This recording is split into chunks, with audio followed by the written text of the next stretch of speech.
आमचं आहे, रोडवर आम्ही बसतो आणि रोज कमवून रोज खाणारा आम्ही माणसं आहेत.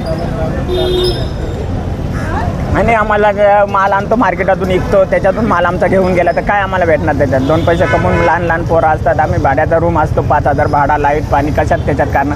4-8 दिवस जर बंद असलं तर आम्ही काय खाणार, काय पेणार? काय मागणी?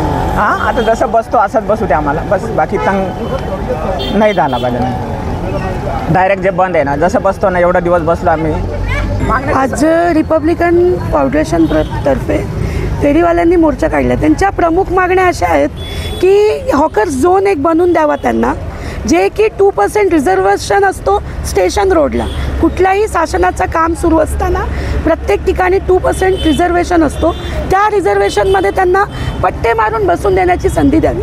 भरपूर महिला आहेत ज्या त्यांचं रोज कमवतात आणि रोज खातात. गेले 8 दिवस हे उपाशी आहे. ह्याची पूर्णपणे जबाबदारी महानगरपालिका आहे. ह्यांना रविवारी शनिवारी सुट्ट्यांच्या दिवशी बिनकामाची कामं करायला हे इथे येऊन बसतात आणि जेव्हा ह्यांचे सामानं उचलून आणतात त्यावेळेस सुट्ट्यांचे बहाणे करतात. कितीतरी या गरिबांचे माल उचलून आणतात, ह्यांना परत देत नाही. आमची अशी प्रमुख मागणी आहे की त्यांना हॉकर झोन बनवून द्यावा आणि जेव्हापर्यंत हे हॉकर झोनची जागा देत नाही ह्यांना पट्टे मारून बसण्याची जागा करून द्यावी. ही पण जबाबदारी महानगरपालिकेचीच आहे. आमच्या फेरीवाल्यांच्या रिपब्लिकन हॉकर्स फेडरेशनतर्फे आम्ही प्रमुख मागण्या हे केल्या आहेत की जी काय आता सध्या अन्यायाची कारवाई होते ती तात्काळ थांबवावी. कल्याण डोंबिवली महानगरपालिकेकडून जी कारवाई होते ती तात्काळ थांबवावी. राष्ट्रीय फेरीवाल धोरणाची अंमलबजावणी अद्यापही कल्याण डोंबिवली महानगरपालिकेकडून झालेली नाही.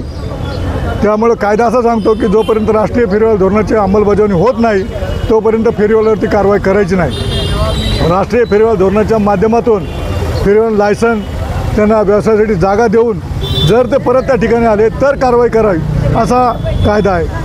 आणि असा नियम असताना या सर्व नियमांना कल्याण डोंबिवली महानगरपालिका फाट्यावर मारून, अधिकारी फाट्यावर मारून ही अन्यायी कायद्याविरोधी आणि अन्यायी कारवाई करतायत. त्याचा जाहीर निषेध रिपब्लिकन हॉकर्स फेडरेशनतर्फे आम्ही करत आहोत.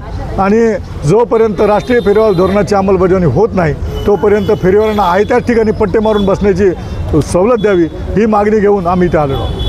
कोणार्क, अपना शहर अपनी बातें.